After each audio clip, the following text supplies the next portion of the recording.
Morning Lahore, जागो लाहौर में आप सबको खुश आमदीद कहते हैं जनाब। एक नए दिन और एक नई सुबह और एक नए प्रोग्राम के साथ मैं आ चुकी हूँ, आपकी होस्ट मुनीबा आसिफ, इस उम्मीद और इस दुआ के साथ कि आप लोग इस वक्त जहाँ कहीं होंगे खैरियत से होंगे और मोहब्बतें भी बांट रहे होंगे।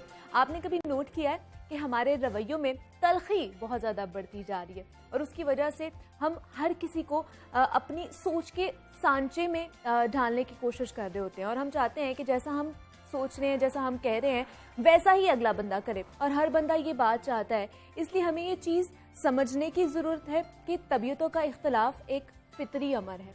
हम हर किसी को अपनी सोच के सांचे में ढाल नहीं सकते हैं, इसलिए हमें एहतराम और बर्दाश्त की आदत अपनाने की ज़रूरत होती है। अगर हम कुछ सोच रहे हैं तो ज़रूरी नहीं है कि जो नेक्स्ट पर्सन है वो भी वैसा ही सोच रहा हो, उसका भी वही पॉइंट ऑफ व्यू हो। तो उसका पॉइंट ऑफ व्यू थोड़ा सा चेंज हो सकता है, तो उसको अपनाने की कोशिश करें ताकि आपकी ज़िंदगी भी अच्छे से सफल हो सके और उनकी ज़िंदगी भी अच्छे से गुजर सके, तभी ये रिश्ते चलते हैं। लेकिन इसके साथ साथ जो है अपनी डाइट का भी बहुत ज़्यादा ख्याल रखना है। और जिस तरह सर्दियाँ गुजर रही हैं, सर्दियों में हमने बहुत सारे खाबे खाए हैं, हमने कुछ नहीं छोड़ा, ये मैं कह सकती हूँ। तो उसकी वजह से अब जब सर्दियाँ जाएंगी और जब हमारे गर्म कपड़े उतरेंगे तो हमारे जो डी शेप हमारी बॉडी हुई है, जितना हमने वज़न गेन कर लिया है, वो हमें पता चलेगा। और जब गर्मियाँ आती हैं तो बहुत से लोग ये चाहते हैं कि जनाब हम लोग जल्दी जो है ना वो पतले हो जाएं और पतले होने के लिए बहुत सारे डाइट की जाती हैं। और आजकल जो ज़्यादा डाइट की जा रही है वो इंटरमिटेंट फास्टिंग की जा रही है, जिसके थ्रू आप बहुत जल्दी कह लें कि स्लिम तो हो जाते हैं, लेकिन क्या उसके कोई साइड इफ़ेक्ट्स भी हो सकते हैं हमारी बॉडी के ऊपर, या किस किस्म की हमें डाइट करनी चाहिए, उसमें कौन कौन से अज्जा शामिल होने चाहिए, कितने कंपोनेंट्स हमें कितनी मिकदार में लेने चाहिए, इस पर आज हमने बात करनी है कि इंटरमिटेंट फास्टिंग है क्या। और इस हवाले से न्यूट्रिशनिस्ट हमारे साथ मौजूद हैं, ज़ैनब गोंदल हैं, उनसे इस बारे में सारी जो है ना गुफ्तगू करेंगे और अपने सवालात के जवाबात लेंगे। ज़ैनब, मैं आपको खुश आमदीद कहती हूँ जागो लाहौर में, कैसी हैं आप? अल्हम्दुलिल्लाह बिल्कुल ठीक ठाक। ज़ैनब, जैसे मैं भी बात कर रही थी कि सर्दियाँ जा रही हैं और जितनी भी हमारी बॉडी डी शेप हुई है, जितना भी हमने वज़न गेन किया हुआ है, तो अब सबकी ये हो गया होगी कोशिश कि गर्मी आने से पहले हम अपना वज़न जल्द अज जल्द जो है वो कम कर लें। तो उसके लिए इंटरमिटेंट जो फास्टिंग है वो बहुत ज़्यादा मकबूल होती जा रही है। सबसे पहले तो हमें बताइए है क्या और इसकी कितनी इकसाम है, किस तरह हम कर सकते हैं ये? अच्छा, सबसे पहले जो एक्सरसाइज का पार्ट हमने देखा है, मैं उसको साथ इंक्लूड करना चाहूँगी कि जितनी एक्सरसाइज आप कर लें, अगर आप डाइट अपनी अच्छी नहीं ले रहे तो उस एक्सरसाइज का आपको कोई फायदा नहीं। ठीक है, क्योंकि आपने एक्सरसाइज करके जो खाना आप खा रहे हैं अपनी बॉडी पे वो डिपॉजिट करना है। अब चाहे वो फास्ट फूड आप डिपॉजिट कर लें, चाहे अच्छा खाना डिपॉजिट कर लें। इंटरमिटेंट फास्टिंग जो है वो वन ऑफ बेस्ट डाइट्स है, जिसको मैं खुद रिकमेंड करती हूँ अपने पेशेंट्स को। लेकिन उसकी कुछ इकसाम है जो रिकमेंड करती हूँ और कुछ है जिनसे बिल्कुल मना करती हूँ। ठीक है, लेकिन लोगों को हमेशा जो अनहेल्दी चीज होती है वही पसंद आती है और वो उधर ही जाना चाहता है, करती है। हाँ, एग्जैक्टली, क्योंकि वो जल्दी वेट लॉस करा रही होती है, लेकिन उसके जो एंड के जो कह लें रिजल्ट्स हैं वो हमें पता ही नहीं होते कि क्या हो सकते हैं या किस तरह के वो हमारी बॉडी पे जो है वो रिजल्ट्स छोड़ते हैं। ठीक है, सबसे अच्छा जो मुझे इसका रिजल्ट लगता है वो लगता है 16-18 की विंडो, 16:18, जिसका मतलब ये है कि 16 घंटे भूखा रहना है, 8 घंटे आप कुछ भी खा सकते हैं। बेसिकली ये हमारा रमज़ान वाला ही प्रोसीजर जो है वो यहाँ इम्प्लीमेंट होता है, लेकिन उसमें ये है कि रमज़ान में एक स्पेसिफिक टाइमिंग्स हैं, जो 16 घंटे भूखा रहना है, 8 घंटे जो खाना है। हाँ, ये हम अपनी मर्जी से सेट कर सकते हैं। अच्छा, हमारी जो डेली की रूटीन है हम उसके अकॉर्डिंग इसको सेट कर सकते हैं। जैसे फॉर एग्जाम्पल मेरे जैसा एक बंदा है जो दोपहर 12 बजे 1 बजे सो के उठता है, उसने अब खाना 2 बजे शुरू करना है, वो 2 से आगे 8 घंटे खा सकता है और फिर 16 आवर्स उसने भूखा रहना है।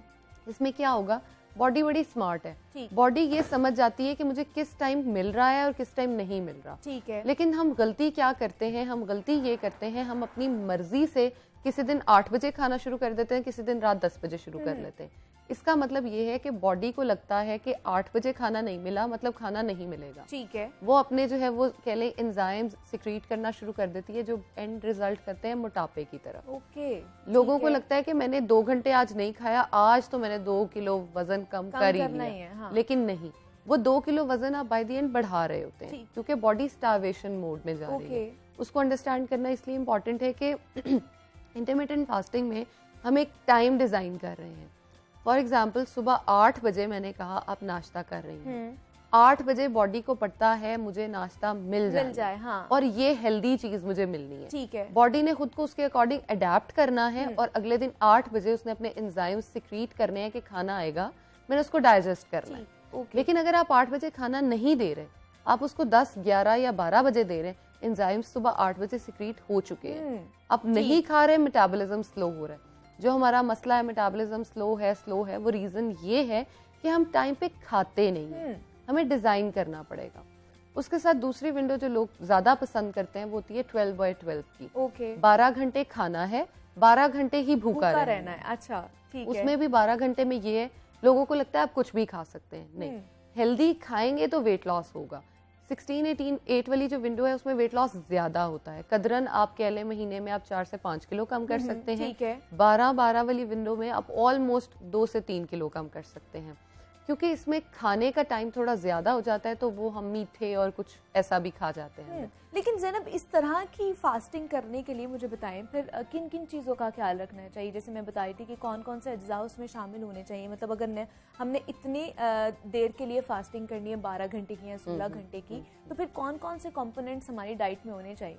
अच्छा, सबसे पहले मैं ये बता दूं कि जो 16 आवर्स भूखा रहना है ना, उसमें आप लिक्विड सब कंज्यूम कर सकते हैं। पानी, ग्रीन टी, चाय, आपकी इवन दूध जो है वो भी आप कंज्यूम कर सकते हैं। लाइक लिक्विड्स जितने हैं, जूसेस जितने हैं, फ्रेश जूसेस जो हैं वो कंज्यूम किए जा सकते हैं, लेकिन सॉलिड कुछ नहीं खाना।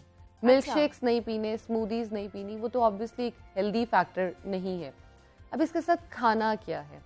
खाने में रोटी खाएं, चावल खाएं, फ्रूट खाएं, सब खाएं, लेकिन एतदाल से खाएं। अच्छा, अब उसको डिजाइन या तो आप अपनी बॉडी के अकॉर्डिंग अगर खुद कर सकते हैं, इतने स्मार्ट हैं तो वेल एंड गुड, जरूर करें, वरना किसी न्यूट्रिशनिस्ट को कंसल्ट कर लें, ताकि वो आपकी बॉडी को समझते हुए उसको डिजाइन कर देगी आपको। अच्छा। अब ये है कि रोटी अगर आप खा रहे हैं तो उसके साथ आप सालन का इस्तेमाल कर सकते हैं। सालन में सिर्फ आलू का इस्तेमाल नहीं होगा, ठीक है। फ्रूट्स में ग्रेप्स का इस्तेमाल नहीं होगा, आम का इस्तेमाल नहीं होगा गर्मियों में, ठीक है। उसके साथ फ्रेश जूसेस कोशिश किए जाएंगे कि नमक, काली मिर्च या चीनी के बगैर इस्तेमाल किए जाएं, नेचुरल उसके टेस्ट के साथ इस्तेमाल किए जाएं। ठीक है। इसके साथ आजकल जो बहुत लोगों में कॉमन हो रही है वो हो रही है 5-2 डाइट, जो कि है कि 5 दिन आप कुछ भी खा सकते हैं और 2 दिन आपने बिल्कुल भूखा रहना है। अच्छा। और सुनने में बहुत लगता है फैसिनेटिंग, कई लोगों को लगता है, और कई लोगों को बहुत अजीब लगता है कि 2 दिन मैंने बिल्कुल भूखे रहना है, कुछ नहीं खाना। एग्जैक्टली। लेकिन उनको ये लगता है कि ये हमारे लिए कंफर्टेबल है, 5 दिन तो मैं कुछ भी खा सकती हूँ ना, मेरी इंजॉयमेंट है मैं। लेकिन उसमें भी ये है कि जंक अगर आप बर्गर्स 5 दिन खाएंगे तो वो 2 दिन इफेक्टिव नहीं होंगे। इसमें अगर कोई करना चाहे, मैं ज़ैनब ये पूछना चाहूंगी कि लोग कर रहे हैं 5-2 डाइट के, 5 दिन आपने खाना है और 2 दिन आपने बिल्कुल भूखा रहना है? बहुत लोग कर रहे हैं। मोस्टली ये लोग वो कर रहे हैं जिन औरतों की लाइक कह लें जॉब्स हैं, या वो पार्टीज वगैरह में जाना पसंद करती हैं। बच्चे जो कॉलेज यूनिवर्सिटी के हैं वो कहते हैं कि जी हम यूनिवर्सिटी के साथ वेट लॉस मैनेज नहीं कर सकते, ठीक है, तो हम इस तरह से करें ताकि एक दिन हम संडे का कंज्यूम कर लें। फिर मैं ये सजेस्ट करती हूँ दूसरा मंडे ना करें, 3-4 दिन का गैप दें और फिर करें, ताकि बॉडी वीक ना हो जाए। अगर आपने करनी ही है, बहुत शौक है करने का, तो गैप दे के करें। दिन अंदर आ जाएंगे, बॉडी हील हो जाएगी। जब हम बॉडी को खाना नहीं देते, बॉडी जो है वो अपने फैट्स लूज करना शुरू करती है। ठीक है। सबसे पहले वो कार्ब्स लूज करती है, फिर प्रोटीन्स, हमारा मसल ब्रेकडाउन शुरू होता है, उसके बाद जाके वो फैट तोड़ती है। ये हमारी गलती हो जाती है, जब बॉडी फैट तोड़ने पे आती है ना, हम खाना शुरू कर देते हैं। हमें पता ही नहीं चलता कि बॉडी को कितने घंटे भूखा रखने के बाद फिर खिलाना है। ठीक है। ये अंडरस्टैंड अगर हम करें तो वेट लॉस बहुत आसान है, बल्कि सिर्फ consistency is the key. Consistent है आप तो आप वेट लॉस कर लेंगे। इवन जो इंटरमिटेंट फास्टिंग है वो बहुत सारे पेशेंट्स में कराई जा रही है। जैसे सिर्फ डायबिटीज के मरीजों में हम नहीं कराते, क्योंकि वो इतना गैप नहीं ले पाते खाने के दरमियान। जिन लोगों में कोलेस्ट्रॉल का इशू रहता है, यूरिक एसिड का इशू रहता है, उनमें हम ये डाइट जो है वो आजकल पेशेंट्स को रिकमेंड करते हैं ताकि वो ऑयल्स से बच सकें। मेरी एक क्लाइंट थी, वो मुझे कहा करती थी कि मैं कुछ भी छोड़ सकती हूँ, मैं फ्राइज नहीं छोड़ सकती। अच्छा। और कोलेस्ट्रॉल का लेवल उनके बहुत हाई रहते थे। बहुत समझाया, काउंसलिंग बहुत की, वो नहीं मानी। खैर फिर मैं उनको इंटरमिटेंट फास्टिंग पे लेकर आई। उनको मैंने समझाया कि ठीक है, आप इतने ग्राम्स जो फ्राइज हैं वो खा सकती हैं, लेकिन वो भी एयर फ्राई करके। शुरू में तो वो नहीं मानी, आहिस्ता आहिस्ता उनको बनाते गए, कन्विंस कर लिया हमने फाइनली। और इस टाइम अब वो फ्राइज क्या खाती हैं, वो शकरकंदी खा रही होती हैं फ्राइज की, ओके, जो कि उनके लिए हेल्दी भी है, अच्छा हाँ, भी और है, उनकी जो क्रेविंग्स हैं वो भी पूरी फुलफिल हो रही जाती हैं, हाँ। वेट लॉस भी हो रहा है उनका, क्योंकि वो बहुत बल्की थी तो अब वो जो कह लें नॉर्मल शेप में आना शुरू हो गई हैं और हम बड़े हैप्पी हैं उनके इन रिजल्ट से, बल्कि वो बड़ा खुश हैं। और अब वो हर बंदे को बैठ के रिकमेंड कर रहे होते हैं, बच्चों को भी जो है ना वो यही फ्राइज बना दो, अच्छा। आदत ही ना डालो आलूओं की, क्योंकि जिस बंदे को एक हेल्दी रहने की आदत लग जाती है ना, वो फिर गलत फूड्स की तरफ जाता ही नहीं है। ये फास्ट फूड आप जरूर कंज्यूम करें, मैं बिल्कुल ये मना नहीं करती। इवन जो लोग वेट लॉस के लिए या किसी डिजीज में भी आते हैं, उनकी मेडिकल हिस्ट्री देखते हुए रिकमेंड मैं यही करती हूँ, महीने में एक बार बाहर से जरूर खाएं। ठीक है, कहते हैं ना कभी कभी साफ चीज को भी करने के लिए साफ आपको गंदी चीज करनी पड़ती है, तो वही चीज है कि जब तक आप वो चीजें खाते नहीं, आपकी वेन्स और वो आर्टरी साफ नहीं होती, फ्लश आउट नहीं होता बॉडी से, इसलिए जरूर खाना चाहिए। लेकिन ज़ैनब हम देखते हैं कि जैसे आम रूटीन में भी बहुत से लोग जब डाइट करते हैं, जैसे आप भी पहले बात करी थी कि वो डाइट करने के बाद जब वो उसको छोड़ते हैं तो दोबारा से वजन बढ़ना शुरू हो जाता है, तो क्या इसमें भी ऐसा कुछ है? बिल्कुल, हर डाइट के बाद एक तरीका होता है नॉर्मल रूटीन में वापस आने का। अगर हम उस रूटीन को अडॉप्ट नहीं करते तो हम वापस से मोटे हो जाते हैं। ओके, जैसे मैं आपको वही बात क्लाइंट्स की एग्जांपल दें तो बात ज्यादा समझ आती है। एग्जैक्टली। उन्होंने 30 केजीज लूज किया ऑलमोस्ट 1 ईयर के ड्यूरेशन में, लेकिन 1.5 साल बल्कि 6 मंथ्स में उन्होंने 32 केजीज गेन कर लिया। वो लॉस तो मेरे साथ करके गई थी, गेन करके वापस आई, मैं उनको देख के हैरान रह गई कि ये आपने क्या किया। शी वाज लाइक मुझे पता ही नहीं चला। भाई पता क्यों नहीं चला? इस तरह नहीं पता चला क्योंकि मैंने उनको ये बात कही थी कि वो बज़िद थी कि मैंने चावल नहीं खाने। मैंने उनको कहा कि नहीं चावल नहीं छोड़ने, चावल जरूर खाने, क्योंकि जब एक चीज छोड़ देते हैं बॉडी को आदत हो जाती है, छूट गई है, हाँ। बॉडी उसको भूल जाती है, उसका टेस्ट भूल जाती है, उसको हजम करने का निजाम भूल जाती है। इन्होंने बिल्कुल छोड़ दिए और मेरे साथ ये करती रही, डाइट प्लान लॉस हो गया, छोड़ के चली गई। बहुत खुश थी कि लॉस हो गया, बॉडी बिल्कुल चेंज हो गई है, चली गई। वापस आई तो मैंने पूछा क्या गलती की? मैंने चावल डे 1 पे भर के प्लेट्स खाना शुरू कर दिए थे। आप चावल खाएं, जरूर खाएं, लेकिन जब चावल रोटी छोड़ी हुई है, बहुत सारे लोगों में ये लड़ाई कार्ब्स के साथ तो चलती ही रहती है कि रोटी चावल सबसे पहले मैंने छोड़ना है। रोटी चावल अगर आप छोड़ रहे हैं ठीक है, पहली बात ना छोड़ें, लेकिन अगर आप छोड़ रहे हैं तो रोटी और चावल को कम शुरू करें।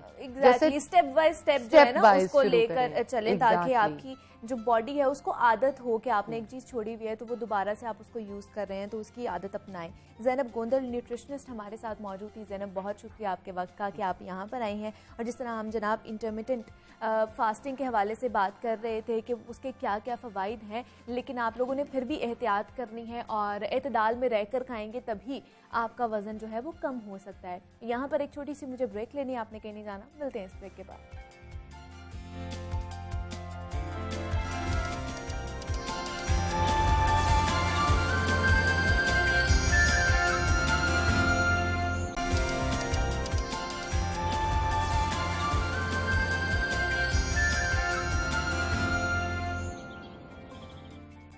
वेलकम बैक टू जागो लाहौर। जनाब अब कुछ बात हो जाए समाजी और कानूनी मामलात के हवाले से, तो मियाँ बीवी जिंदगी की गाड़ी के 2 पहिए समझे जाते हैं, जो जब तक मिलकर रहते हैं घर भी आबाद रहते हैं, लेकिन बढ़ते हुए समाजी और मुआशी मसाइल की वजह से दिन ब दिन तलाक और खुला के केसेस में इजाफा होता जा रहा है। और जब तलाक जैसा नापसंदीदा फेल होता है ना, तो उससे एक नहीं बल्कि कई जिंदगियां मुतासिर होती हैं, और उसका सबसे बड़ा निशाना और सबसे अहम कह लें कि बच्चे ही बनते हैं। और अक्सर मियाँ बीवी दूसरी शादी कर लेते हैं, लेकिन बच्चों के मुस्तकबिल के हवाले से कोई भी नहीं सोचता है, और इस हवाले से अदालतों में सैकड़ों नहीं हजारों केसेस इल्तिवा का शिकार हैं, और उनमें बेशतर केसेस बच्चों की हवालगी के होते हैं।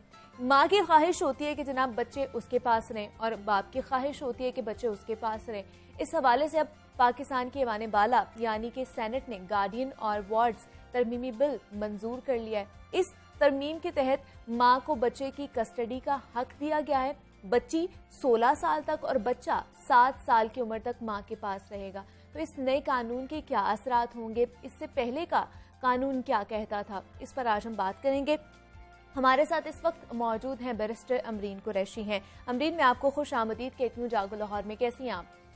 अस्सलाम वालेकुम मुनीबा, बिल्कुल ठीक हूँ, आप कैसे हैं? मैं भी बिल्कुल ठीक ठाक। अमरीन, सेनेट में जो बिल मंजूर हुआ है उस हवाले से जैसे मैंने भी बताया भी है और आपने भी सुना होगा कि अब जो है इस बिल के सूरत में जो मंजूर हो चुका है कि 16 साल तक और 7 साल तक जो बच्चे होंगे, खास तौर पर बेटा और बेटी, वो माँ के पास रहेंगे। तो मुझे बताइएगा, इससे हमने देखा है कि इससे पहले जो कानून था और वो 132 साल अंग्रेज दौर का कानून था, वो चेंज हुआ है। तो आप इसको किस तरह देखती हैं, इस अमेंडमेंट को?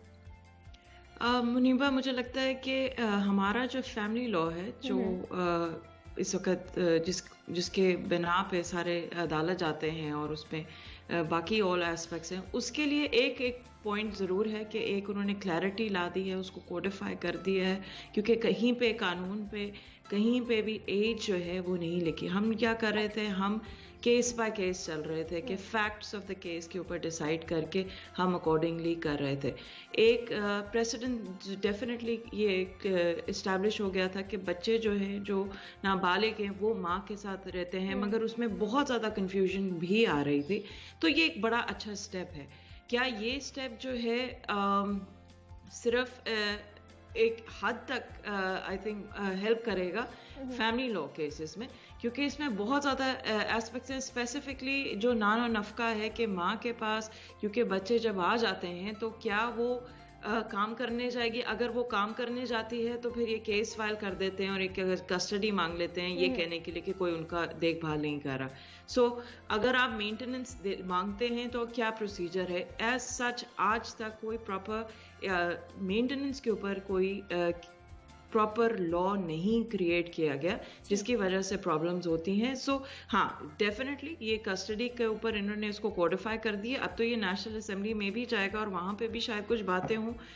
पीटीआई की गवर्नमेंट ने इसमें कुछ रिजर्वेशंस उठाए थे, मगर overall it's a good thing. I think ये अच्छा किया। लेकिन अमरीन, मैं जो पुराना कानून था, मैं उस हवाले से भी थोड़ा सा जानना चाहूँगी और ऑब्वियसली मेरे देखने वाले भी जानना चाहेंगे कि उसमें ऐसी क्या पेचीदगियाँ थी जो सामने आ रही थी जिसकी वजह से ये चेंज करना पड़ा, और ख़ास तौर पर बेटी के हवाले से जो हद है वही क्यों चेंज करने की ज़रूरत पेश आई हमें? देखिए, जो कानून है, कानून है सच कस्टडी के ऊपर कोई डायरेक्ट या कोई प्रॉपर जो है रूलिंग या कोई लॉ उसने क्रिएट नहीं किया था। हम जो देखते हैं, हम दो चीज़ें देखते हैं कि शरई तौर पे क्या चीज़ सही है, और दूसरी जो बात देखते हैं वो ये है कि वेलफेयर ऑफ द चाइल्ड, बच्चे के लिए बेहतरीन चीज़ क्या है। क्योंकि कानून प्रॉपरली 1890 का, ये 100 साल पुराना लॉ है, उस पर कोई सच उन्होंने एज नहीं डिफाइन की थी। तो ये थ्रू जूरिस्प्रूडेंस, थ्रू जजमेंट्स जो है एक like I said president establish हो गया था। सो कानून नहीं था। और दूसरी बात, एक और चीज़ ये है कि हमारी अदालतें में जो मेजर प्रॉब्लम आ रहा था वो गार्डियनशिप और कस्टडी राइट को कंफ्यूज कर देते हैं। अच्छा। गार्डियनशिप हमेशा वालिद के पास रहती है, जो जिसका मतलब है कि प्रॉपर्टी या उस बच्ची की शादी वगैरह, उसका जो राइट है वो फादर के पास जाता है, मगर जो कस्टडी होती है, जो प्रेफरेंशियल राइट है, जो सबसे पहला राइट है, वो माँ के पास है। जब वहाँ पे कानून नहीं था और कंफ्यूजन आ जा रही थी, फिर आप देखते हैं कि टीवी पे भी आपको नजर आएगा कि 2 साल की बच्ची या 3 साल की बच्ची को बाप के हवाले कर दिया जाता है। तो ये जो कंफ्यूजन है, इसको दूर करने के लिए ये कानून मुझे लगता है बहुत ज़रूरी था। तो ये इन्होंने एक अच्छा स्टेप लिया। और दूसरा अमरीन, हम देखते हैं कि अदालतें हुक्म देती हैं कि अगर माँ की दूसरी शादी हो जाती है तो हुक्म दिया जाता है कि बच्चे जो हैं वो बाप के हवाले कर दिए जाते हैं। तो क्या यही ऐसा होता है जब बाप भी दूसरी शादी कर लेता है तो हुक्म दे दिया जाता है कि बच्चे माँ के हवाले कर दिए जाएं? देखिए, इसमें यह है कि एक कोई मैटर ऑफ रूल नहीं है। ये नहीं है कि माँ ने शादी कर ली तो ऑटोमेटिकली बाप के घर बच्चे चले जाएंगे। बिल्कुल ऐसा नहीं है। बहुत ज़्यादा अब केसेस भी आ गए हैं। पूरा एक अच्छा जजमेंट्स का सिलसिला शुरू हुआ है जहाँ पर उन्होंने दिखाया है कि वही बात के जो मेन जो इशू होता है वेलफेयर ऑफ द चाइल्ड। अगर बच्चा माँ के साथ अटैच है तो फिर जो है माँ के साथ वो बच्चा रहेगा या वो बच्ची रहेगी। अगर फॉर इंस्टेंस अभी जो केसेस आए उसमें ये सवाल भी पूछा है कि अगर बाप, जो आप बात करें, अगर बाप ने दूसरी शादी की और वहाँ पे उसके बड़े बच्चे हैं, क्योंकि महरम और नामहरम का इशू इस पे रेज होता है, तो क्या फिर वो बाप के पास वो बच्ची वहां पे जाएगी? तो बिल्कुल नहीं। तो इसमें अगेन जजमेंट सब ऐसी आ रही हैं जहां पे as a matter of right जो है बच्ची से या बच्चे को माँ से छीना नहीं जा सकता, और सिमिलरली बाप को ऑटोमेटिकली राइट नहीं बनता। और अगर बाप ने शादी कर ली दूसरी, तो डेफिनेटली उससे भी बच्चे लिए जा सकते हैं। और दूसरा अमरीन, ये भी हमें क्लियर कर दें और हमारे देखने वालों को कि जब कस्टडी माँ के हवाले होती है, बच्चे भी माँ के पास होते हैं, तो उनका जो मेंटेनेंस है वो किसकी जिम्मेदारी होती है? बाप की होती है या फिर माँ की होती है? बड़ा क्लियरली लिखा है, और इनफैक्ट ये अमेंडमेंट जो आई है उसमें भी आई थिंक इन्होंने बड़ा क्लियरली मेंशन किया है कि मेंटेनेंस नान और नफका जो है वो बाप की रिस्पॉन्सिबिलिटी है। मैंने जितने केसेस किए उनमें कुछ में काफ़ी एक वो मैटर ऑफ रूटीन वो एक आंसर आ जाता है कि भाई माँ जो है वो काम कर रही है। अगेन माँ का काम करने से ना आपका राइट यानी कि आपकी रिस्पॉन्सिबिलिटी नान और नफका। और अगर बाप ये जिम्मेदारी नहीं निभा रहा होता तो फिर कानूनी हल क्या है इसका? इस हवाले से हमें बताइएगा। जी बिल्कुल, अगर वो पैसे अदा नहीं करा, मेंटेनेंस नहीं करा, तो उसमें फिर आप मेंटेनेंस का सूट करते हैं। अगर वो वहाँ पे नहीं आता या आपकी एक्सपर्ट जजमेंट हो जाती है या वो आके जवाब देता है, जैसे ही वो जवाब देता है तो एक इंटरिम मेंटेनेंस जो है शुरू में इनिशियल स्टेज पे वो फौरन जो है अदालत जो है वो दे देती है मंथली एक इनकम माँ के लिए। मगर अगर वो इंस्टेंस उस पर नहीं देता और वो फिर भी कोर्ट का ऑर्डर नहीं फॉलो करता, तो उस पर फिर अरेस्ट वारंट्स इशू होते हैं, और फिर जितनी देर तक वो पेमेंट नहीं करता, नान और नफका नहीं देता माँ को, तो उसकी फिर प्रॉब्लम्स हो जाती हैं। बेसिकली अरेस्ट वारंट्स उस पर इशू हो जाता है। और बहुत से ऐसे हमने केसेस भी देखे हैं अमरीन, आपसे पहले भी इस हवाले से बात हुई है कि साल साल मेंटेनेंस के हवाले से केसेस चलते रहते हैं, इल्तिवा का शिकार होते रहते हैं, और ख़ासतौर पर बच्चे इस चीज़ में बहुत ज़्यादा पिसते हैं। तो इसकी वजह क्या लगती है आपको? देखिए, दो चीज़ें हैं। अब ये बड़ा कनेक्टेड है इस वाले केस से, ये जो अभी डेवलपमेंट आई है। मेंटेनेंस का केस नॉर्मली जैसे ही माँ फाइल करती है तो उसको काउंटर अटैक करने के लिए ये लोग कस्टडी का केस कर लेते हैं कि भाई हमें बच्चा या बच्ची चाहिए, जो एक फर्दर प्रेशर होता है। माँ को घर से निकाल दिया जाता है, बच्चे उसकी रिस्पॉन्सिबिलिटी हो जाते हैं, पैसे वो उसको देते नहीं है। ऑन टॉप ऑफ दैट वो उसको कहते हैं कि भाई बच्चों की जो कस्टडी है वो हमें दे दे, और उसके बाद हर किस्म के इल्ज़ाम लग जाते हैं। जब ये सिचुएशन एक औरत के ऊपर आती है तो बड़ी प्रेशराइज फील करती है। अब क्योंकि ये जो लॉ आया है और लॉ में बड़ा क्लियरली अब उन्होंने डिक्लेयर कर दिया है, कोडिफाई कर दिया है कि 7 साल की उम्र तक और 16 साल की उम्र तक बच्चा जो है या बच्ची माँ के पास रहेगी। एक चीज क्लैरिटी आ गई जजेस के पास सारे पाकिस्तान में, किसी भी छोटी डिस्ट्रिक्ट से लेके बड़े शहर में, कि उनको पता है कि लॉ फॉलो करना है ना। दूसरी बात जो मेंटेनेंस है, मेंटेनेंस की वो अदायगी जो है वो इसीलिए नहीं कर रहे थे या नहीं करते कि जी हमारे पास कस्टडी नहीं है या हमारा कस्टडी का केस चल रहा है। सो मुझे लगता है कि शायद टू एन एक्सटेंट जो चीज़ें हैं वो क्लैरिफाई हो जाएंगी, और शायद जो प्रोसीडिंग्स हैं मेंटेनेंस की वो थोड़ी ज़्यादा जल्दी चलेंगी इस कोडिफिकेशन के बाद। और दूसरा अमरीन, ये भी हमें क्लियर कर दें कि जब भी हम देखते हैं कि कस्टडी के हवाले से कोई भी केस चल रहा होता है और जब कस्टडी किसी को दी जाती है, माँ को यहाँ पर बाप को, और बच्चे बहुत ज़्यादा वहाँ पर होते हैं, तो मुझे बताइएगा कि क्या उनसे पूछा जाता है बच्चों से कि उन्होंने किसके साथ जाना है और किसके साथ नहीं जाना?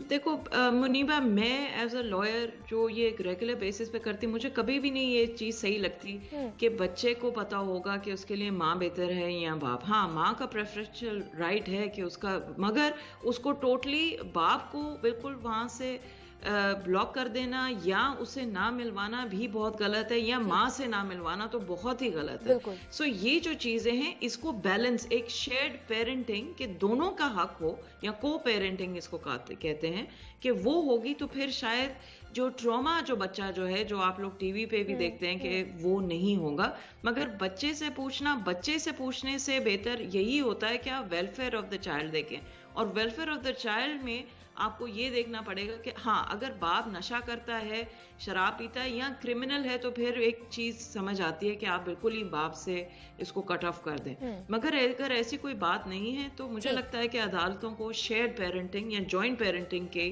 तरफ जाना चाहिए। ठीक है जी। बैरिस्टर अमरीन कुरैशी माहिर कानून हमारे साथ मौजूद थी। अमरीन, आपका बेहद शुक्रिया कि आपने इस इम्पोर्टेंट टॉपिक पर हमारे साथ गुफ्तगू की है। और जैसे अमरीन का भी कहना था कि जनाब इस बिल के बाद जो है बहुत सारी चीज़ें जो है क्लियर हो जाएंगी, प्रोसीडिंग्स भी जल्दी होना शुरू हो जाएंगी। और आप लोगों ने भी इस हवाले से चीज़ें सुनी हैं, इन्फॉर्मेशन आप तक भी पहुँची है। हमारा यही होता है कि आप तक ज़्यादा से ज़्यादा इन्फॉर्मेशन पहुँचाई जा सके। तो अभी यहाँ पर एक छोटी सी मुझे ब्रेक लेनी है, आपने कहीं नहीं जाना, मिलते हैं इस ब्रेक के बाद।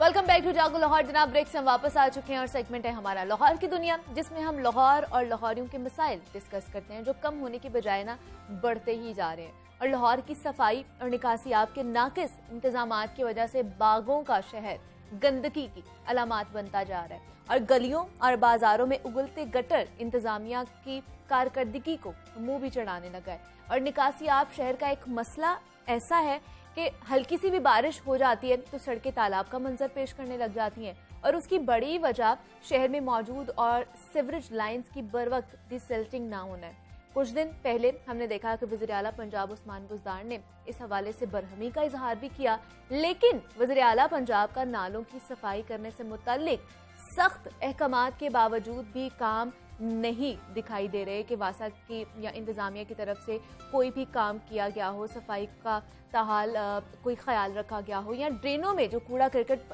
फंसा हुआ है उसको जो निकाला गया हो। तो ये जो डिसल्टिंग का अमल है वो क्यों सुस्त रवि का शिकार है और शहर में मौजूद नालों की सफाई क्यों नहीं की जा रही है? वासा कहाँ पर है? हर काम सर पर पड़ने पर ही इंतजामिया क्यों जागती है? तो बर वक्त इंतजामात और इकदाम क्यों नहीं उठाए जा रहे? इस पर आज हम बात करेंगे। इस वक्त हमारे साथ मौजूद हैं नुमाइंदा लाहौर न्यूज़ है ज़ैनुल आबदीन है। ज़ैन, मैं आपको खुश आमदीद कहती हूँ जागो लाहौर में। कैसे हैं आप? अच्छा हूँ मैं, आप बताएं। मैं भी बिल्कुल ठीक ठाक हूँ। ज़ैन, वज़ीर आला पंजाब जैसे मैंने आपको बताया कुछ दिन पहले वो बरहम भी हुए और उन्होंने हुक्म भी दिया कि इकदाम तेज़ किए जाएं। उनके हुक्म के बावजूद भी हम देख रहे हैं कि शहर के नाले हो जाएं या फिर सड़कें हो जाएं। इस वक्त कूड़ा करकट की जो है वो अमाजगाह बनी हुई है।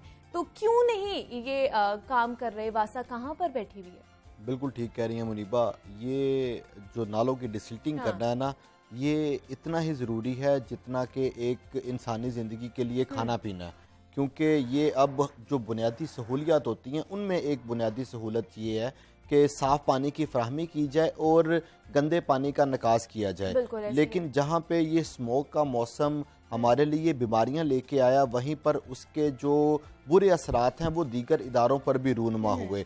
ये अक्टूबर में जब स्मोक के बादलों ने लाहौर पर बसेरा कर लिया था तो उसके बाद मज़ीद स्मोक पैदा ना हो तो मशीनरी के इस्तेमाल पे पाबंदी लगा दी गई। नालों की डिसल्टिंग करने में भारी मशीनरी का इस्तेमाल होता है। तकरीबन 2.5 से 3 माह तक ये जो भारी मशीनरी है वासा की, इसको बंद रखा गया और इस दौरान जो शहर के बड़े नाले हैं, सीवरेज सिस्टम है, इसकी डिसल्टिंग नहीं हो सकी। तो वो 3 महीनों का जो कूड़ा करकट सिल्ट था वो तमाम का तमाम ड्रेनों के अंदर इकट्ठा हो चुका है। इस पर वज़ीर आला पंजाब की तरफ से वासा और जो दीगर महकमे हैं उनको हुक्म दिया गया कि नालों की डिसल्टिंग को यकीनी बनाया जाए। और साथ साथ क्योंकि ये जो महीने चल रहे हैं फरवरी, मार्च और अप्रैल, ये प्री मानसून की तैयारियां इसमें की जाती हैं और इसमें नालों की बाकायदा जो डिसल्टिंग है वो शुरू कर दी जाती है। लेकिन बदकिस्मती से वासा की तरफ से अब जो नालों की डिसल्टिंग का काम है वो कछुए की रफ्तार से किया जा रहा है। स्मोग भी ख़त्म हो गया। जो लाहौर का एयर क्वालिटी इंडेक्स है वो भी औसतन 110-115 पे पहुंच गया। मशीनरी चलाने की इजाज़त भी दे दी गई, लेकिन इसके बावजूद नालों की सफाई नहीं की जा रही। अब उस नालों की सफाई ना करने की वजह से एक तो जब भी बारिश होगी या अभी रिसेंट बारिश हुई है, ये सर्दियों की बारिश में सड़कों पे पानी जमा होना शुरू हो गया था। पेशगोई की जा रही है कि आजकल में हो जाएगी। आजकल में बारिश है तो फिर ये जो नाले जो इस वक्त फुल हो चुके हैं, इनका पानी निकल के बाहर सड़कों पे आ जाएगा, लोगों को मसाइल पैदा होंगे। सिर्फ यही मसला नहीं है, जो गली मोहल्लों में सीवरेज लाइनें गुजर रही होती हैं वो भी बिल वास्ता और बिला वास्ता इन ड्रेनों के साथ मुंसलिक होती हैं। अगर उनका पानी इनके अंदर ड्रेन आउट नहीं होगा तो वहाँ पे भी जो गटर हैं वो ओवरफ्लो होना शुरू हो जाएंगे। तो आप देखें कि ये इदारों की बद इंतज़ामी और इनकी नाकस कारकर्दगी है कि सर्दियों के दिनों में भी जो गटर हैं वो उबलना शुरू हो गए हैं। मोस्टली ये देखा गया है कि गर्मियों में इस तरह का बहरान देखने में आता है कि लोगों को पानी मुयसर नहीं आता, और अगर पानी की कंजम्पशन ज़्यादा होती है गर्मियों में तो जो गटर हैं वो ओवरफ्लो होना शुरू हो जाते हैं, क्योंकि ज़ेर ज़मीन जो इंफ्रास्ट्रक्चर है उसकी इस्तेदादकार कम हो चुकी है। लेकिन ये बड़े अरसे बाद सर्दियों में देखना पड़ रहा है कि वासा इंतजामिया सर्दियों में भी जो नालों की डिसिल्टिंग है और जो निकासी आपका सिस्टम है उसको बेहतर नहीं बना सकी, जिसकी वजह से ये प्रॉब्लम हो रही है सीवरेज सिस्टम की कि लोग अपने घरों से बाहर निकल रहे हैं और घरों से बाहर उनको गंदा पानी देखने को मिल रहा है। एक तो वहां से बदबू ताफुन उठ रहा है, उससे लोगों को बीमारियां भी तो फैल रही हैं। उस गंदे पानी के जमा होने से अगर जो वहाँ का पूरा मोहल्ला है या जितने भी रेजिडेंट है उनको तो मसाइल हैं ही हैं। सबसे ज़्यादा इस ये जो स्मोक की वजह से फिजा में बीमारियां ही, उसकी वजह से वैसे ही हर बंदा बीमार हो रहा है। और अगर उनके घर के बाहर ये गंदे पानी का बसेरा होगा जिसमें मच्छर होंगे, तरह तरह के ये इस तरह के हशरात होंगे, तो उनके बच्चे तो बेचारे मजीद बीमारियों में मुब्तला होंगे। तो इनको खुद होश के नाखुन लेने चाहिए, खौफे खुदा तो करना चाहिए। क्या है इसका हल, क्या है इस मसले का? क्योंकि वासा की ये जिम्मेदारी है कि हमने सीवरेज के पानी के बहाव को बेहतर बनाना है और नहीं कर रहे, तो इसका हल क्या है आपकी नजर में? मुनीबा, बेसिकली ये नालों की जो डिसिल्टिंग करना है ना, ये एक कॉन्टिन्यूस प्रोसेस है। ये ऐसा नहीं है कि जब मॉनसून शुरू होना है या मौसमियात की तरफ से बारिश की प्रेडिक्शन की जानी है तो सिर्फ तभी इनकी सफाई करनी है। ये एक कॉन्टिन्यूस प्रोसेस है जिसको सारा साल चलते रहना चाहिए। तो ये मुझे यहाँ पे ये क्लियर कर दें जैन कि ये सिर्फ साल में एक ही दफा होता है जब मॉनसून की तैयारी हो रही होती है? हाँ, ये प्री मॉनसून और मॉनसून के अंदर ज्यादा इसको देखा जाता है। वैसे ये साल में वासा की तरफ से ये दावा तो किया जाता है कि ये हम इसकी डिसिल्टिंग कर रहे हैं, लेकिन अमली तौर पे नजर नहीं आती। जब मॉनसून सर पे आ जाता है, मतलब ये मई या जून के माह होते हैं, क्योंकि जुलाई में बारिशों का सीजन शुरू होना होता है, तो तब ये इसको मैसिव तौर पे जो डिसिल्टिंग है वो शुरू करते हैं। लेकिन उससे पहले ये मशीनरी का सिर्फ जो पेट्रोल डीजल है वो जारी होता रहता है। कागजों में वो काम कर रही होती है, लेकिन वैसे वो काम नहीं कर रही होती। हालांकि चाहिए ये कि सारा साल इसकी डिसिल्टिंग को जारी रखा जाए ताकि साल के एंड पे आपके ऊपर ना तो कोई बर्डन पड़े और ये जो नाले हैं इनके अंदर भी कूड़ा करकट इकट्ठा ना हो। और मुनीबा, शहरियों को भी जिम्मेदारी का सबूत देना चाहिए, कूड़ा करकट उनमें नहीं फेंकना चाहिए। बिल्कुल ऐसे ही है। जैन, आप हमारे साथ ही मौजूद रहिएगा। शेख इम्तियाज साहब ने हमें ज्वाइन किया है, वाइस चेयरमैन वासा हैं। सर, बहुत शुक्रिया आपके वक्त का कि आपने वक्त निकाला हमारे लिए। और जिस तरह हम बात कर रहे थे सर के शहर लाहौर में जो है दोबारा से वही देखना हम शुरू हो गए हैं सफाई की सूरत हाल, इवन के सीवरेज का जो मसला है वो दोबारा से सर उठाना शुरू हो गया है, नाले उबलना शुरू हो गए हैं, कूड़ा करकट की जो माजगाह बन गए हैं। तो डिसिल्टिंग का काम क्यों सुस्त रवि का शिकार है, क्यों नहीं मुमकिन हो पा रहा? वज़ीर आला ने भी आप लोगों को हुक्म दिया है। जी बिल्कुल, अभी आपने जैसे मेरे भाई ने पहले कहा कि लोग कूड़ा करकट बहुत फेंकते हैं। डिसिल्टिंग जो है वो हुई है। डिसिल्टिंग ये होती है जो नीचे वो गार होती है उसकी डिसिल्टिंग होती है, ठीक है। ये जो ऊपर फ्लोटिंग मटेरियल होता है इसके ये तो लोग इस तरह फेंकते हैं इसके अंदर। मुझे अफसोस के साथ कहना पड़ता है कि पब्लिक वो ऊपर से इस तरह नजर आता है जैसे कि इसकी डिसिल्टिंग नहीं हुई, लेकिन नीचे से पानी वो रवानी के साथ चल रहा होता है। ये सुस्त रोई का शिकार नहीं है। जो हम फ्लोटिंग मटेरियल जो है ये लोग जो फेंकते हैं नालों के अंदर, मेरी ये गुजारिश है कि नालों के अंदर ना फेंकें।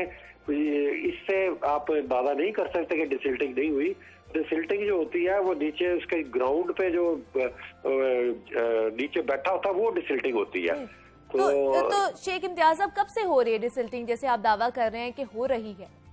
जी, हमारा पूरे साल का स्केड्यूल होता है। अच्छा। इस नाले को इस साफ करना है, इस सीवरेज लाइन को इस वक्त साफ करना है। वो पूरे साल हमारी होती रहती है। कभी किसी जगह पे हो रही होती है, कभी किसी जगह पे हो रही होती है। रोजाना एक जगह पे तो नहीं होती ना। तो ये पूरे साल का स्केड्यूल है और ये स्केड्यूल। लेकिन सर, अगर ये स्केड्यूल आप लोगों ने बनाया और पूरे साल ही इस पर काम हो रहा होता है तो फिर भी सीवरेज का मसला क्यों नहीं हल हो पा रहा? नहीं, सूवरेज के तो आगे से बड़ा मसला हल हो चुका हुआ है, ऐसी कोई बात नहीं है। अच्छा। सीवरेज के मसाइल अब पहले नहीं, हमारे कंप्लेंट सेंटर में आगे से कंप्लेंट्स की रेशो बहुत कम हो गई है। ये सिर्फ और सिर्फ डिसल्टिंग की वजह से हुई है, क्योंकि जो हमारी कंप्लेंट की रेशो बहुत ज्यादा हुआ करती थी, जब से हमने ये कंप्लेंट का जो है स्केड्यूल नस्ब किया है हर सब डिवीजन के अंदर, और लोग खुद आके वहाँ पे पढ़ के करवाते हैं जबरदस्ती। अगर हमारा कोई अमला कभी कोताही करता है तो लोगों को चाहिए कि वहाँ पे जाके स्केड्यूल पढ़े, और जहाँ जहाँ भी नहीं हो रही उस स्केड्यूल के मुताबिक वहाँ पे करवाएं। हम भी इसको मॉनिटर करते हैं, लेकिन अगर कोई कभी कोताही होती है तो ये पब्लिक भी के लिए भी हमने फैसिलिटी रख दी है कि जो हमारे एसडीओ के सेंटर हैं, सब डिवीजन के सेंटर्स हैं, उस पे हमने इसकी जो है डिसल्टिंग का स्केड्यूल जो है चश्मा किया होता है। और अभी करीब हम ये ऑनलाइन भी कर रहे हैं कि आप अपने घर बैठे भी देख सकेंगे कि आपकी गली का स्केड्यूल जो है वो कब ड्यू है।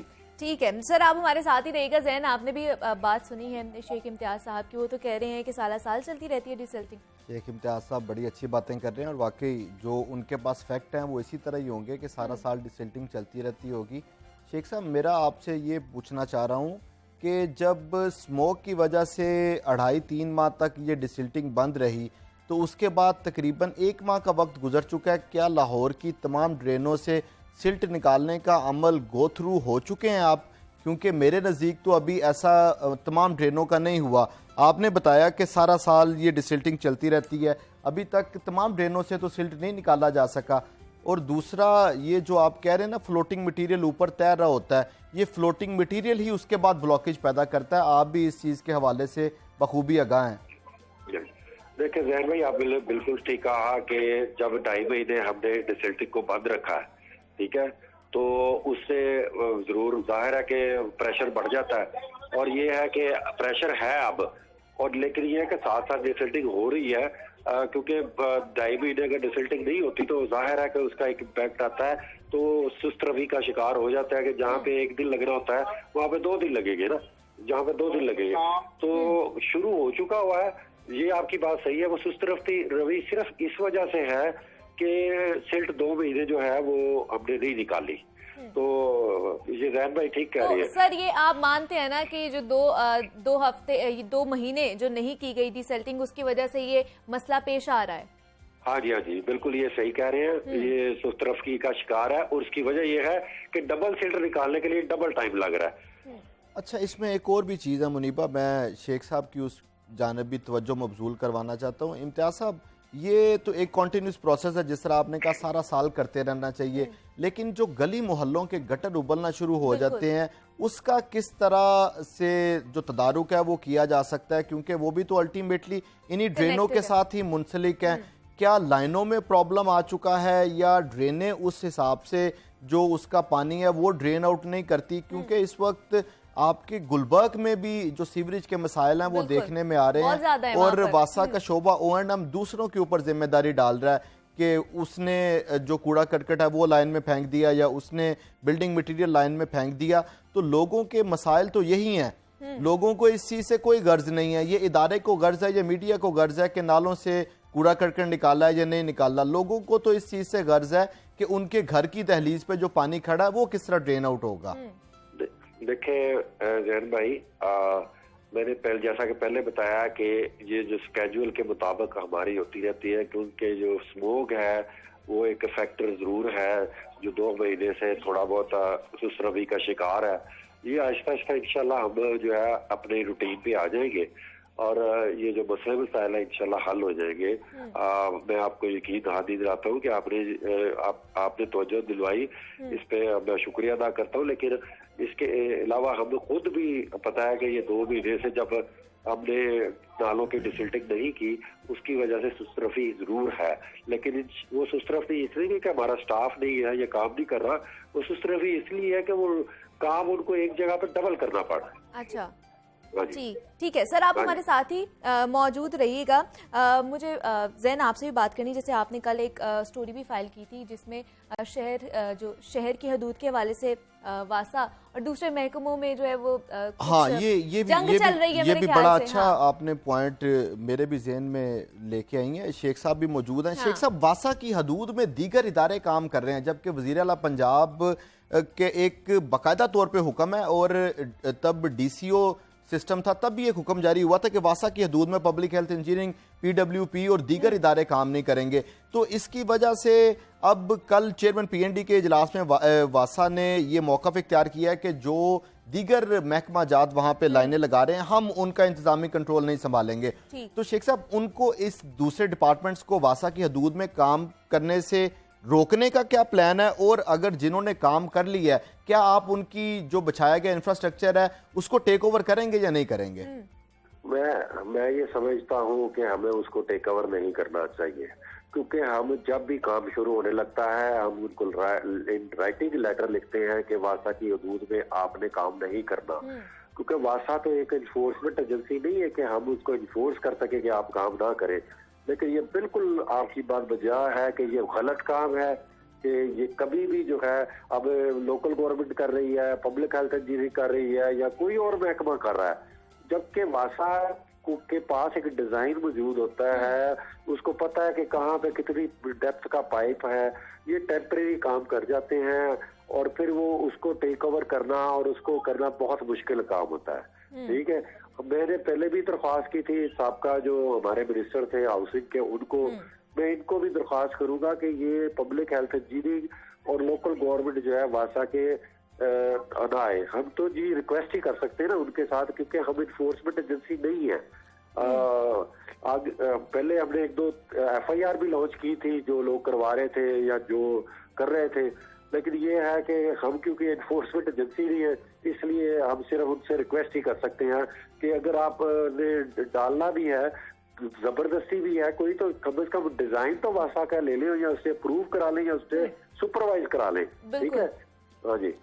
लेकिन अब अभी भी फिलहाल भी शेख साहब वो ना वहाँ पे काम तो चल रहा है, इस वक्त भी तकरीबन 2.5 अरब रुपए के प्रोजेक्ट है जो कि वासा की हदूद में पब्लिक हेल्थ कर रहा है। तो क्या उनको आप रोकेंगे या जो वो कर रहे हैं उनको उसी तरह चलने देंगे और उसके बाद वहाँ के लोग भी वासा को शिकायत करते रहेंगे और आप लोग क्लेम करते रहेंगे कि ये तो हमने सीवर डाला नहीं या वाटर सप्लाई डाली नहीं? अल्टीमेटली लोगों के लिए तो प्रॉब्लम होगा ना।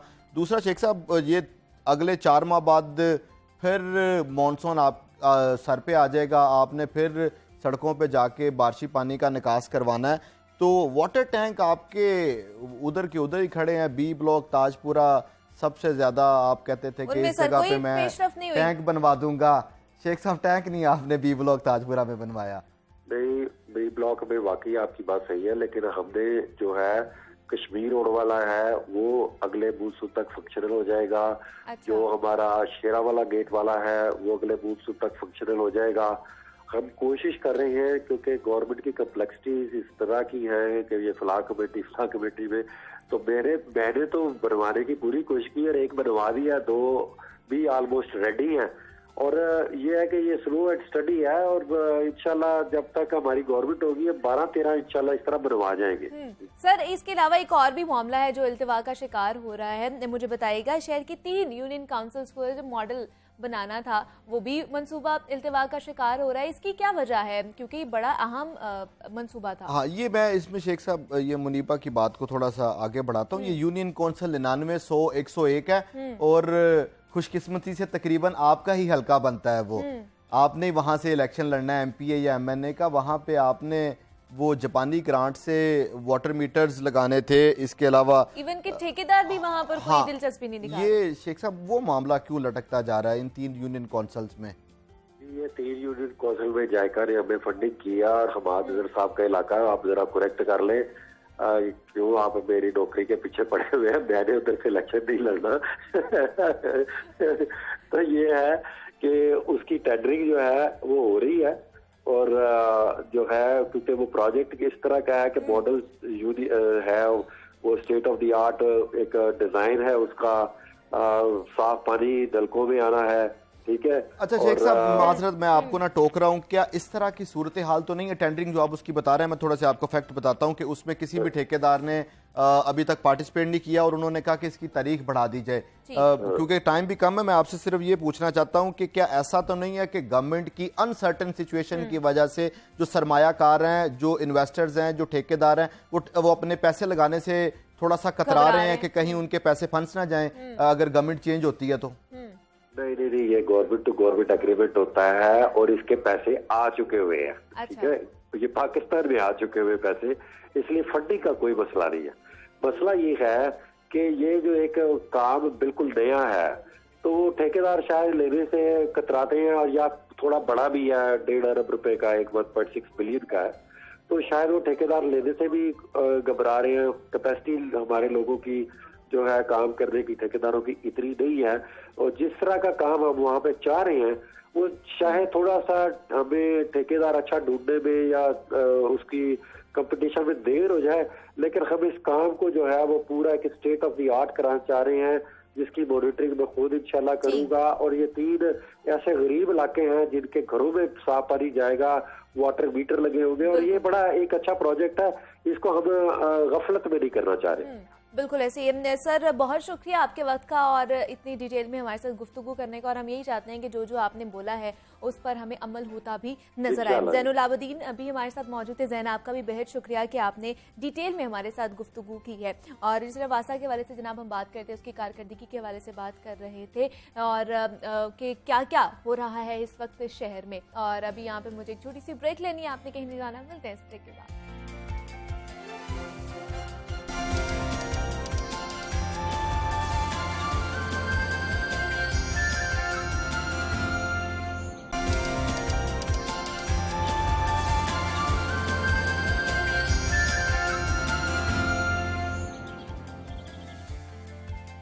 वेलकम बैक टू जागो लाहौर। जनाब कुछ बात हो जाए आर्ट और आर्टिस्ट के हवाले से, तो आर्ट एक सदाबहार चीज़ होती है जो कभी भी ख़त्म नहीं होती है, बल्कि कुछ अरसे बाद उसमें जिद्दत आना शुरू हो जाती है, कुछ ना कुछ नया आ जाता है उसमें। और अगर हम अपने बचपन की बात करें तो मुख्तलिफ त्योहारों और ख़ास तौर पर हम देखते हैं कि ईद के मौके पर दोस्तों और रिश्तेदारों को कार्ड भेजने का रुझान था, और चंद साल पहले तक ये मुख्तलिफ त्योहारों पर कार्ड्स ही अपने प्यारों को ईद मुबारक या किसी भी त्यौहार के हवाले से वो दिया जाता था और एक अहम जरिया होता था। तो इन कार्ड्स की फरोख्त के लिए पाकिस्तान भर में आप कह लें कि शहरों में, छोटे छोटे कस्बों में, मार्केटों में और बाजारों में खसूसी छोटे छोटे स्टॉल्स लगाए जाते थे, जहां पर हम जाके खरीदो फरोख्त करते थे, कार्ड वहां से लेते थे। लेकिन मेरे ख्याल से वक्त गुजरने के साथ साथ जो है ना, हमारी ये जो प्यारी सी रिवायात हैं ये ख़त्म होती जा रही हैं। जदीद दौर के तकाज़ों के तहत सूरत हाल बहुत ही चेंज हो गई है। रिवायती ईद कार्ड्स की जगह अब आप समझ लें कि इलेक्ट्रॉनिक कार्ड्स, या फिर हम जो SMS भेज देते हैं, जितनी भी जिद्दत आ चुकी है, लेकिन वो ये जो एसेंस होता है ना, ये उसमें नहीं मिलता। तो हमारी रिवायात फिर से ज़िंदा हो रही हैं और कार्ड्स देने का रुझान आपको पता है फिर से बढ़ने लगा है। तो त्योहारों और बर्थडेज और तकरीबात पर दोस्तों की तरक्की पर उन्हें गिफ्ट्स के साथ साथ कार्ड्स भी आप भेजते होंगे जो इंतहाई दिलकश और दीदाज़ेब भी होते हैं। तो आज हम आपकी मुलाकात भी एक ऐसी ही बासलाहियत मेहमान से करवाने जा रहे हैं जो इंतहाई खूबसूरत कार्ड्स बनाती हैं, ऑनलाइन उन्हें सेल भी करती हैं। तो ये कार्ड बनाने का सिलसिला कैसे शुरू हुआ, आजकल कार्ड्स के कौन कौन से ट्रेंड्स जो हैं वो मकबूल हो चुके हैं, उन्हीं से जानते हैं। हमारे साथ इस वक्त मौजूद है ज़हरा वकार है, एंटरप्रेन्योर है और कार्ड डिज़ाइनर है। ज़हरा, मैं आपको खुश आमदीद कहती हूँ जागो लाहौर में। कैसी हैं आप? मैं बिल्कुल ठीक हूँ, आप कैसी हैं? मैं भी बिल्कुल ठीक ठाक। ज़ारा, मैं तो बिल्कुल, मुझे ना अपना बचपन याद आ गया। मतलब इस तरह के कार्ड्स देके हम अपने बचपन में बनाया करते थे। ईद पे अगर किसी को दोस्त को देना है, किसी को देना है, तो हैंडमेड कार्ड बनाया करते थे। आपको कैसे ख्याल आया कि मैंने हैंडमेड कार्ड बनाने हैं और ये सिलसिला शुरू करना है? मुझे दरअसल बचपन से शौक था कार्ड्स बनाने का। अच्छा। कार्ड्स का, आर्ट्स एंड क्राफ्ट का। तो मैं अम्मा पापा को, अपनी बहन को, इस तरह टीचर्स को, फ्रेंड्स को मैंने बर्थडेज पे कार्ड बना के देने। और फिर उसके बाद मैंने टीचिंग भी की कुछ अर्सा, तो उसमें भी फिर मैं अपने स्टूडेंट्स के साथ भी इस तरह कार्ड्स का, मुझे उस तरह से शौक था, क्रिएटिविटी का और इस तरह से।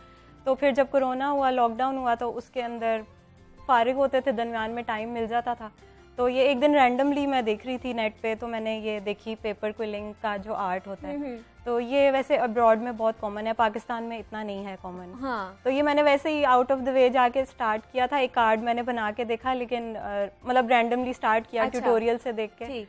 तो लेकिन उस वक्त मैंने बिल्कुल नहीं सोचा था कि मैं इस तरह अपना पेज स्टार्ट करूंगी, लेकिन वो कार्ड बन गया, वो मैंने अपनी फैमिली को दिखाया, उन्होंने सबने बहुत अप्रिशिएट किया। तो फिर बस जैसे एक शौक पैशन बन जाता है, वो बस मैं सीखती गई उसको और मुझे नए नए डिज़ाइंस बनाती गई इस तरह।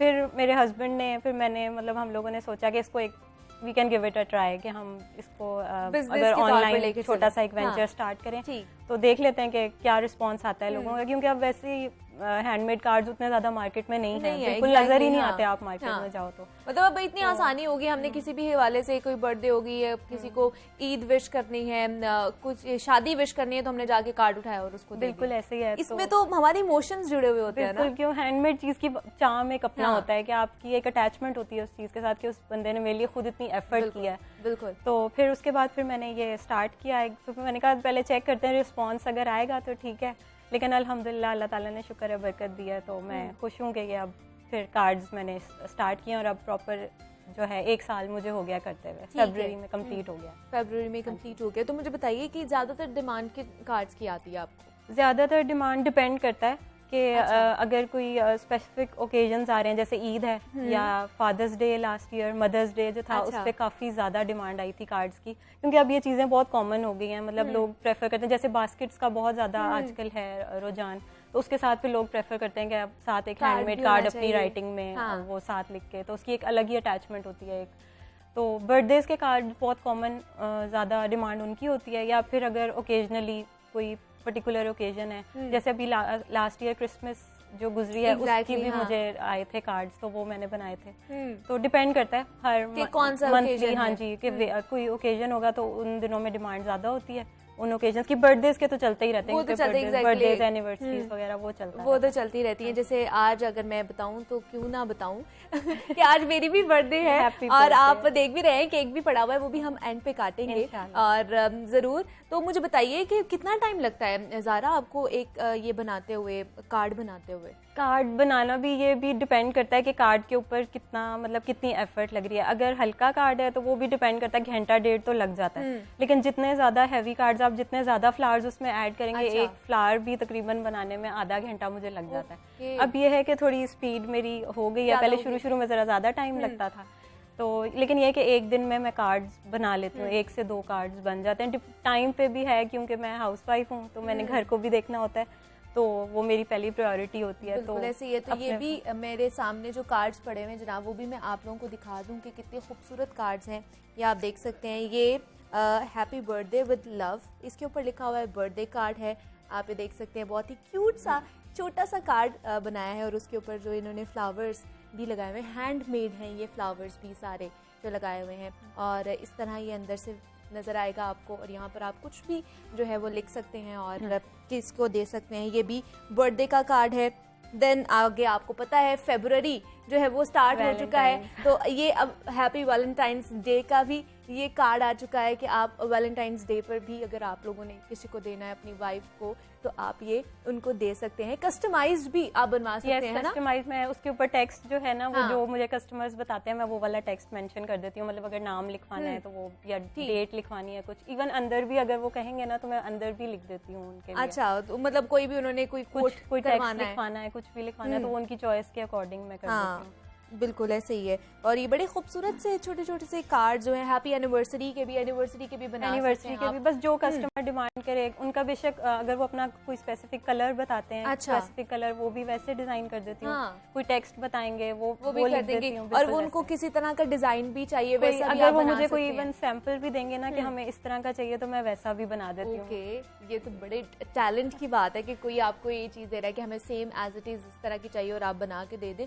तो मेरे ख्याल से एक थोड़ा छोटा सा डेमो भी करके दिखाना चाहिए हमारे देखने वालों को, कि उनको पता चले कि ये इतना आसान काम नहीं है कोई भी चीज बनाना, और वो भी हैंडमेड। बहुत टाइम लगता है बिल्कुल ऐसे ही है। दरअसल असल में बात ये है कि ये वाला जो आर्ट है वो पाकिस्तान में इतना कॉमन नहीं Exactly, है। हाँ। तो बाहर की कंट्रीज में ये आर्ट बहुत कॉमन है, ये स्किल वहाँ पे बहुत कॉमन है। और तो छोटे छोटे बच्चों को खासतौर पे ये सिखाया जाता है। बिल्कुल ऐसे ही है, क्योंकि वहाँ पे तो हर मतलब कोई एक स्पेसिफिक अगर आप स्किल है और वो अगर बहुत ज़्यादा चल रहा है तो वो ऑब्वियसली वहाँ पे अवेयरनेस भी ज़्यादा है। पाकिस्तान में अभी इतनी अवेयरनेस भी इसके बारे में नहीं है, काम लोग कर रहे हैं लेकिन उतना ज़्यादा नहीं कर हाँ रहे। बिल्कुल ऐसे ही है। तो फिर ऑब्वियसली जो बंदा कर रहा होता है ना उसको ज़रा आइडिया होता है कि कितनी एफर्ट वो दे रहा है और कितना टाइम लग जाता है उस चीज़ में। लेकिन ये है कि जब वो आप चीज़ आपके सामने आती है ना, तो जब तक आप खुद नहीं करोगे ना आप रियलाइज नहीं कर सकते कि उसमें बंदा कितने पैशन से और कितनी एफर्ट लगा के वो काम बिल्कुल कर रहा है। ऐसे ही है। तो ये क्या बनाने वाली हैं ये आप? मैं एक बर्थडे कार्ड डिजाइन करके लाई थी। ये Okay. पार्शली डिजाइंड है, मैंने इस पे 4 फ्लावर्स लगाए हुए हैं। ठीक है। और अब ये आप लोग देख सकते हैं। ज़ाहरा इस कैमरे में दिखाइए कि ये हाफ डन है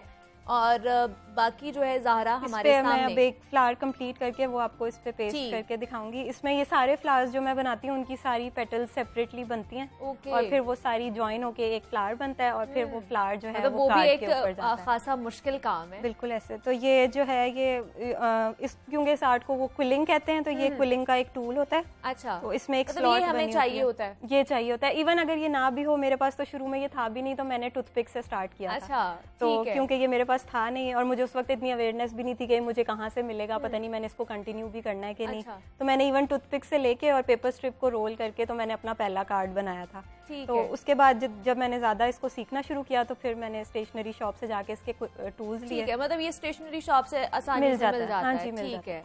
तो इसमें सिंपल इस क्विलिंग कहते ही बेसिकली पेपर रोलिंग को है। पेपर को Okay. रोल करके शेप बना के फ्लावर डिजाइन कर लें या कोई भी डिजाइन ठीक। आप उस तरह बना लें। तो अब ये सिंपल पेपर स्ट्रिप्स मैंने कट की हुई थी, ठीक है। इनको मैं ये सिंपल रोल अप करके ओके। और उसके बाद ग्लू लगा दूंगी। पेटल्स मेरी थोड़ी सी रेडी हैं, 2 मैं यहाँ पे प्रिपेयर करके एक फ्लावर कंप्लीट करके आपको दिखा देती हूँ। ठीक है।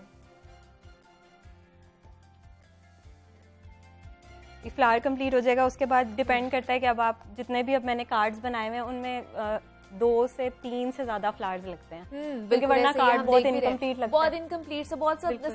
सिंपल सा लगता है। तो मैं कोशिश ये करती हूँ कि कार्ड्स जो है, कार्ड्स मेरे ज्यादातर वैसे रेगुलर साइज के होते हैं, तो मुझे आइडिया होता है कि एक कार्ड पे कितने फ्लावर्स मुझे अच्छा। लगेंगे। लेकिन कुछ अगर कस्टमर्स की डिमांड आए कि आप हमें जरा बड़े साइज का कार्ड बना दें, या उसके अलावा छोटे कार्ड्स भी जो जैसे गिफ्ट कॉम्प्लीमेंट कार्ड हाँ, होते हैं हाँ, गिफ्ट के ऊपर हाँ। लगाने वाले, उन पे यूजुअली एक फ्लावर लगा दिया या 2 फ्लावर्स लगा दिए। बड़े कार्ड्स पे थोड़े बड़े फ्लावर्स लगते हैं, तो हर फ्लावर को इंडिविजुअली फिर बनाने में जो है टाइम लग जाता है। तो ये ज़ारा मुझे बताइए, तो फिर ये फ्लावर्स आपने पहले से ही बना के रखे हुए होते हैं? ये फ्लावर्स मैं फ्री टाइम में बनाती रहती हूँ। अच्छा। वैसे जब मुझे ये शौक स्टार्ट हुआ तो मेरी मदर को भी शौक हो गया, उन्होंने Okay. मुझे करते हुए देखा। अच्छा। तो अब वो घर पे ही होती हैं, पहले वो जॉब करती थी, तो अब वो भी साथ मेरे बनाती अच्छा, हैं, वो बल्कि भी मेरे help से कर देती हैं अच्छे बना आपको। लेती हैं।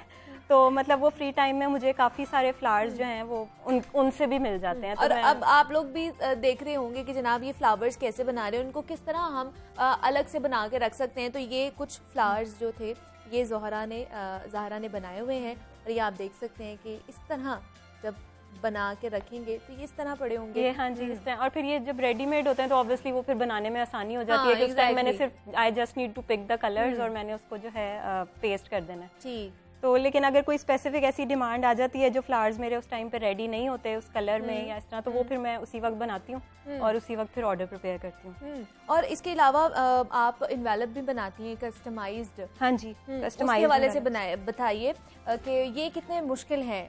कस्टमाइज्ड एनवेलप्स जैसे अब आजकल शादी का सीजन है, तो ये मुझे आइडिया इस इंटरनेट से ही वैसे मैंने लिया था कि जो काम हम कार्ड्स पे करते हैं वो काम हम एनवेलप्स पे, मैंने जब इसको एक्सपैंड किया तो मैं इसको एनवेलप्स पे लेके आई थी, क्योंकि एनवेलप्स भी आपको पता है एक सारे ओकेजन्स का ये एक बहुत प्रोमिनेंट पार्ट होते हैं, चाहे बर्थडे हो, एनिवर्सरी हो, इवन वेडिंग्स पे बहुत ज्यादा सलामी के पैसे डाल के देने होते हैं, खाली पैसे देंगे तो अच्छा नहीं लगेगा ना जनाब। तो ये देखिए ये खूबसूरत से एनवेलप जो है ये भी ज़ाहरा ने बनाए हुए जो लेकर आई हैं। अब तो मार्केट में भी इतने डिजाइन हैं कि लोगों को इजीली अवेलेबल हो जाते हैं, लेकिन तो मैंने इसमें हैंडमेड फिर कोशिश की कि मैं इसको हैंडमेड बना के, तो एक वैरायटी डिफरेंट हो जाता है थोड़ा बिल्कुल। मार्केट वाले। तो मुझे बताइए ज़ाहरा, कार्ड बनाना ज्यादा मुश्किल है या फिर एनवेलप बनाना ज्यादा मुश्किल है? दोनों चीज़ें मुझे आसान लगती है क्योंकि मैं कर लेती हूँ, लेकिन ये है कि एनवेलप कंपैरेटिवली थोड़ा इजी है क्योंकि उस पर आप उतना हैवी वर्क नहीं कर सकते, क्योंकि एनवेलप फिर भारी हो जाता है। तो सिर्फ ये है कि आपको कार्ड्स जो हैं वो थोड़ा आप heavy work according to customer demand अच्छा। कर सकते हो, एनवेलप थोड़ा हल्का रखना पड़ता है। वक्त की थोड़ी सी किल्लत है ज़ारा, जल्दी जल्दी हमने इसको कंप्लीट भी करना है ताकि हमारे देखने वालों को पता भी चल जाए कि हम किस तरह फ्लावर्स बनाते हैं, और साथ साथ हम गुफ्तगू भी करते रहते हैं, आप अपना साथ साथ वो भी बनाएं। बस तो, ये मेरा फ्लावर हाँ। कंप्लीट हो गया, ये मैं इसकी पेटल्स जो हैं आपस में जोड़ रही हूँ। और आजकल इनके साथ साथ वो चाहे कार्ड्स हो जाएं, एनवेलप्स हो जाएं, इसके साथ साथ ज़ारा मैं देख रही थी कि फ्रेम्स की भी बहुत ज्यादा डिमांड जी, है। फ्रेम्स की फोटो डिमांड फ्रेम्स बहुत ज्यादा आ गई है। हाँ। कस्टमाइज्ड प्रोडक्ट्स की डिमांड बहुत अच्छा। ज्यादा हो गई है कि लोग प्रेफर करते हैं कि उनकी पसंद का प्रोडक्ट जो है, उनकी पसंद का जो टेक्स्ट है वो उनको लिखा हुआ मिले। Exactly, और हाँ। फ्रेम्स ऐसी चीजें हैं कि वो आप कहीं पे भी लगा लें, कहीं पे भी वो एक यादगार एक चीज, जैसे हाँ, बर्थडे कार्ड्स हाँ। या सिंपल कार्ड्स यादगार होते हैं, उस तरह फ्रेम्स भी हमारी यादगार होती हैं।